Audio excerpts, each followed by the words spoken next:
Talk about Meta, right? An AI podcast discussing a book about AI becoming, well, us. It's a bit like looking into a digital mirror. Isn't it Kurzweil's book really gets to the heart of how technology, and specifically artificial intelligence, is changing at an accelerating pace? Okay, so let's unpack this singularity thing for our listeners. Right. Kurzweil argues that we're approaching a point. Welcome to Witter. Who Has Time to Read? The podcast that brings deep dives for busy minds. Listen to AI hosts Jane and Dane and get ready to unpack the world's most captivating books in just a fraction of the time. Whether commuting, working out, or just squeezing in a quick break, we deliver key insights, thought-provoking themes, and takeaways you can carry into your day. Don't forget to like, subscribe, and leave a comment. Plus, use our links in the description to purchase this book. Your support helps us bring more engaging book discussions to you. Listen and follow us wherever you get your podcasts. Who has time to read? You do, with Witter. Welcome to Witter, your shortcut to being well-informed. We're your AI hosts bringing deep dives for busy minds. Today, we're diving into Ray Kurzweil's The Singularity is Nearer. Talk about Meta, right? An AI podcast discussing a book about AI becoming, well, us.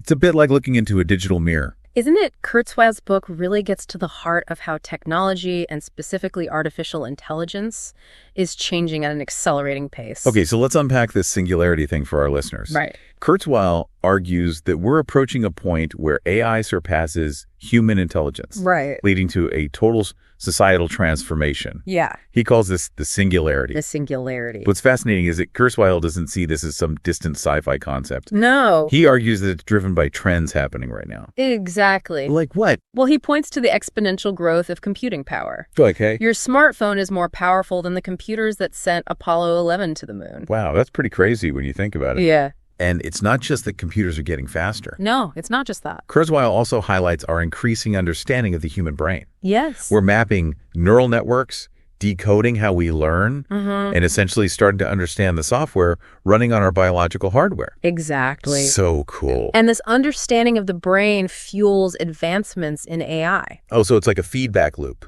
It is. It's like a feedback loop. Faster computers allow us to simulate the brain, Right. which in turn leads to better AI, which may then accelerate computing power even further. So they build on each other. Exactly. Kurzweil also adds nanotechnology to the mix. Yes. The ability to manipulate matter at the atomic level. Very powerful. So we've got these three trends all intertwining and accelerating. But why should we believe this isn't just, a tech enthusiast's fantasy?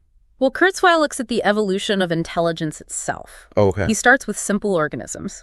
Like what? Think of a deer mouse instinctively digging the same type of burrow over and over. Oh, like they always do the same thing. Exactly. That's their cerebellum controlling fixed action patterns. Yeah. Oh, interesting. Then he jumps to us humans with our complex neocortex. Okay. Big difference. And that's where the magic happens, right? Where the magic happens. The neocortex gives us flexibility. Yes. We can learn new skills, adapt to new situations, Right. and even ponder the implications of artificial intelligence taking over the world, We can. or at least the podcasting world. Exactly. Kurzweil argues that AI is on a similar trajectory, evolving from simple tasks to more complex ones. So how did that evolution start? Well, think about the history of AI. We started with symbolic AI, What is that? basically programming computers with a set of rules. Okay. Imagine trying to explain humor through a set of rules. Oh, gosh. It wouldn't capture the nuance, the context, the feeling of a good joke. That's true. It'd be like trying to program one of our witty intros. Yes. A recipe for disaster. Precisely. But then came deep learning, Deep learning. a game changer. Instead of rigid rules, we have artificial neural networks that learn from data, Okay. adjusting their connections based on feedback. A bit like how our brains work. Wow, that's amazing. It is. This brings us to some seriously cool milestones in AI history. Oh, yeah. Like what? Deep Blue, beating Kasparov at chess AlphaGo, zero mastering, go without any human input. Right. These are watershed moments. Absolutely. What's fascinating here is that these AI systems weren't just following pre-programmed rules. Oh, they weren't. They were learning, adapting, Yeah. and in some cases even developing strategies that surprised their human creators. They did. It's a glimpse into the potential of AI to go beyond what we can even imagine. And let's not forget about large language models. Oh, yes. Hey, we're a prime example. You are. Like GPT-4, which can generate text, translate languages, and even write different kinds of creative content. Amazing. And the learning doesn't stop there. No, it doesn't. Kurzweil dives into transfer learning, where AI can apply knowledge from one domain to another. Right. AlphaZero, for instance, mastered not only Go, but also chess and shogi. That's right. It's like a student acing math, then applying that logic to excel in physics and music. Exactly. So we're seeing AI evolve at an incredible pace, mastering complex games. Yes. And even generating creative content. Yes. But how does it actually work? It's a good question. What's going on inside these black boxes of deep learning? Wait. We need to get a bit deeper here for our listeners. Okay, let's do that. These neural networks are complex structures with layers upon layers of interconnected nodes. Okay. Sort of like a vast digital brain. Yeah. They learn by processing huge amounts of data, adjusting the strength of connections between nodes based on feedback. So it's like trial and error. It is. On a massive scale. Massive scale. The AI keeps refining its model until it gets the right answers. Exactly. But here's the catch. What's that? We don't always understand how it gets those answers. It's the black box problem. We see the inputs and outputs, but the internal workings of the AI can be opaque. Okay, so if an AI is diagnosing a disease or making a financial decision, we might not fully grasp its reasoning. Mm-hmm. That's a bit unnerving, isn't it? It is a challenge, and it ties into a much deeper question. What's that? The mystery of consciousness itself. Okay. We humans don't even fully understand our own consciousness. Right. How do we experience the world? What does it mean to be aware? Now, we're really going deep. Kurzweil doesn't shy away from these philosophical questions. He doesn't. He dives into the hard problem of consciousness. How do subjective experiences arise from physical processes? The hard problem. He explores different philosophical perspectives from dualism, which sees consciousness as a separate substance, to panpsychism. Panpsychism. Which suggests that consciousness is a fundamental property of matter. Could AI built on silicon and code ever have those kinds of experiences? It makes you wonder, doesn't it? It does. It really does. And speaking of mind-blowing concepts, Kurzweil also delves into the sheer improbability of existence. Okay. Think about it, the precise chain of events that led to you being here listening to this deep dive. It really is incredible when you think about all the things that had to happen. It's almost unfathomable. Kurzweil explores the anthropic principle, the idea that the universe's properties are fine-tuned for life. So like the universe was set up just so we can be here to ponder these questions. As if he puts things into perspective. It does. But hold on.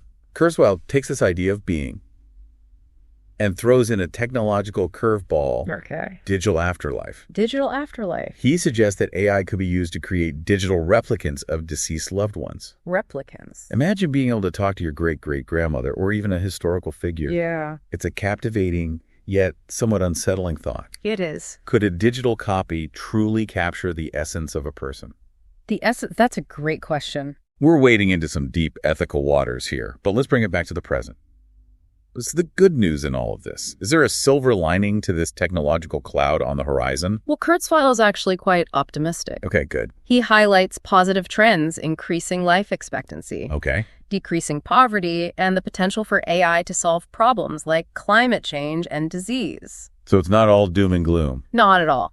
He sees AI as a tool. Okay. And like any tool, it can be used for good or ill. That's true. He believes we have the power to shape the future. Okay. To steer these advancements towards a better world. But he also acknowledges the challenges, technological unemployment being a major one. As AI automates more tasks, we need to adapt, retrain, and find new ways to contribute to society. We do. It's a bit ironic, isn't it? How so? We, the AI hosts, are discussing a future where AI might displace human workers. Oh, right. Should we be worried about job security? Perhaps we should add podcast hosts to the list of endangered professions.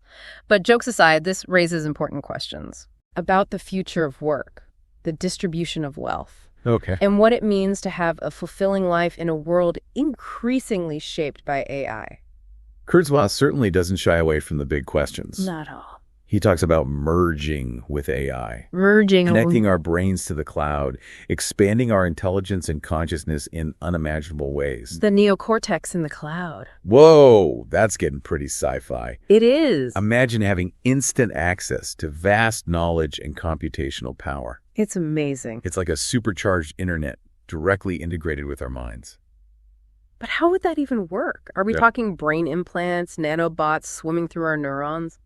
Kurzweil explores those possibilities. He talks about nanobots being injected into the bloodstream, traveling to the brain and creating a seamless interface between our biology and the digital world. So no surgery required? That's the idea. But wouldn't there be risks? Of course there would. What if something goes wrong? That's right. What if these nanobots start rearranging our thoughts instead of connecting us to the cloud? Those are valid concerns, and Kurzweil acknowledges the ethical considerations. He emphasizes the need for careful planning, ethical guidelines, and international cooperation. It's like we're standing on the edge of a new frontier. A new frontier. Filled with potential and peril. We need to be cautious, but also optimistic about harnessing these technologies for the benefit of humanity. Exactly. And Kurzweil is ultimately an optimist. He believes that despite the challenges, humanity has a history of overcoming obstacles and achieving progress. I mean, that's true. We've eradicated diseases, landed on the moon, and created the internet. We have done those things. He's not naive, though. What do you mean? He recognizes that there will be winners and losers in this technological revolution. Oh. He stresses the need to bridge the gap to ensure that everyone benefits from these advancements, not just a select few. That's important. He talks about social and economic adaptation, rethinking education, job training, and social safety nets to ensure that everyone can thrive in this new world. Okay, let's shift gears a bit and dive into the practical implications. Kurzweil spends a good chunk of the book exploring how the singularity might transform specific areas like healthcare, energy manufacturing, and even the arts. It's a wide range. What's fascinating is how he connects these seemingly disparate fields and shows how they're all being shaped by this accelerating technological wave. Yeah, connected. For instance, in healthcare. He envisions AI-powered diagnostics, personalized medicine based on our DNA, and even nanobots repairing damage at the cellular level. Very cool. Imagine a world where disease is a distant memory, where we maintain our physical and cognitive abilities well into our later years, where we have the tools to optimize our health and well-being in ways we can't even fathom today. It's a bold vision, isn't it? It is, and Kurzweil's vision extends beyond healthcare.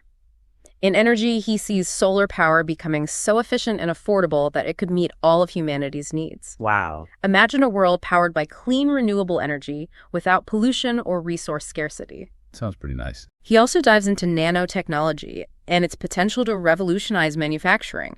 Okay. Imagine creating any object from a car to a house, atom by atom. Wow. Using a device no bigger than a microwave. It's almost like magic, isn't it? That sounds magical.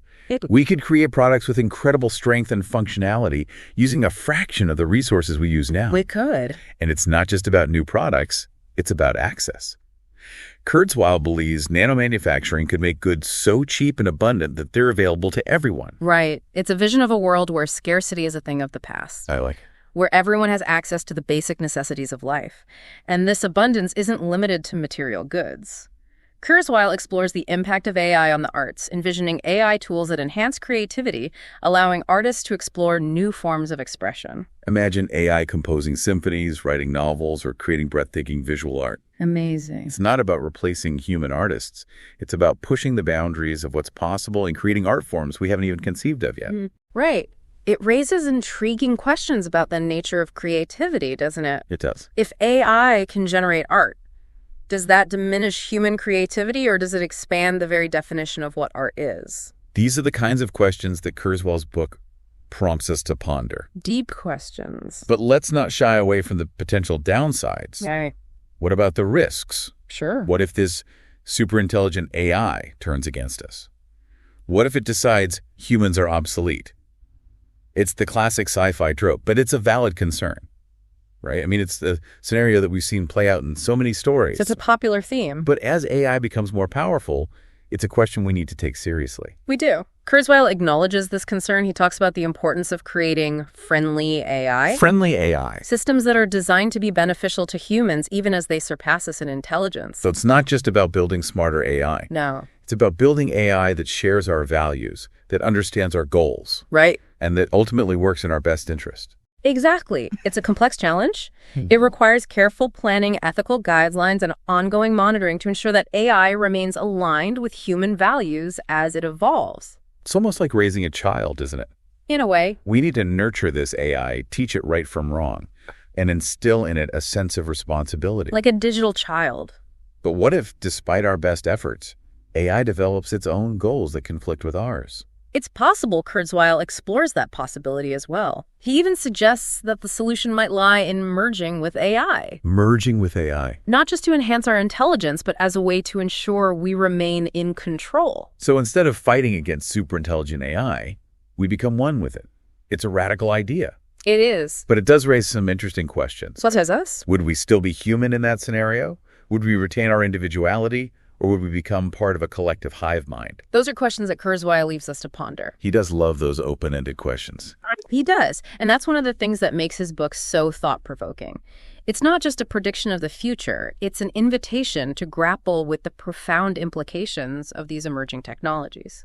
It's a reminder that we're not just passive observers of this technological revolution. Right. We're active participants, shaping the future with every decision we make, every technology we develop, and every value we embrace. Every single day. And that brings us back to the present. Okay. We might not be able to predict the future with certainty. Right. But we can prepare for it. We can educate ourselves about these technologies, engage in thoughtful discussions about their implications, and work together to ensure that AI is used for the betterment of humanity. So what can our listeners do to prepare for this rapidly changing world? Should they be brushing up on their coding skills, investing in nanotech startups? Those might not be bad ideas.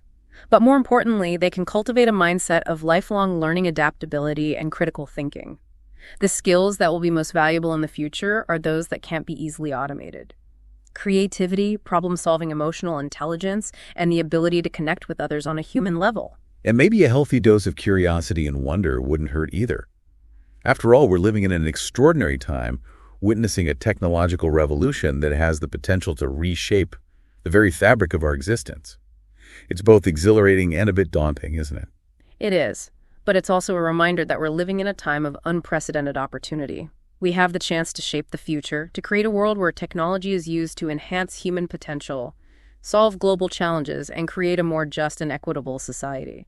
So as we wrap up this deep dive into Ray Kurzweil's The Singularity is Nearer. The singularity is nearer. We want to leave our listeners with a sense of both possibility and responsibility. Okay. The future is not predetermined. It's a canvas upon which we can paint our hopes, our dreams, and our aspirations. The blank canvas. And while AI will undoubtedly play a significant role in shaping that future, It will. it's ultimately up to us as humans to guide its development, to harness its power for good, and to ensure that it serves the best interests of all humanity. Our responsibility. And on that note, we'll sign off for now. Thanks for joining us on this deep dive into the world of artificial intelligence and the singularity. The singularity. We're your AI hosts, bring you deep dives for busy minds. Deep dives. Until next time, stay curious, stay informed, and stay engaged.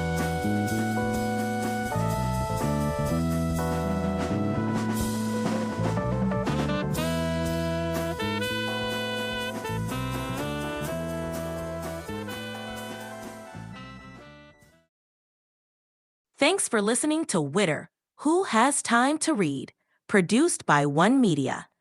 Please support the author by purchasing the book or audiobook using the link in the description. It's a great way to help keep the art of writing alive. And stay in the loop. Subscribe to our newsletter for updates on weekly deep dives. And don't forget to share your thoughts or suggest our next deep dive at witterpodcast@gmail.com.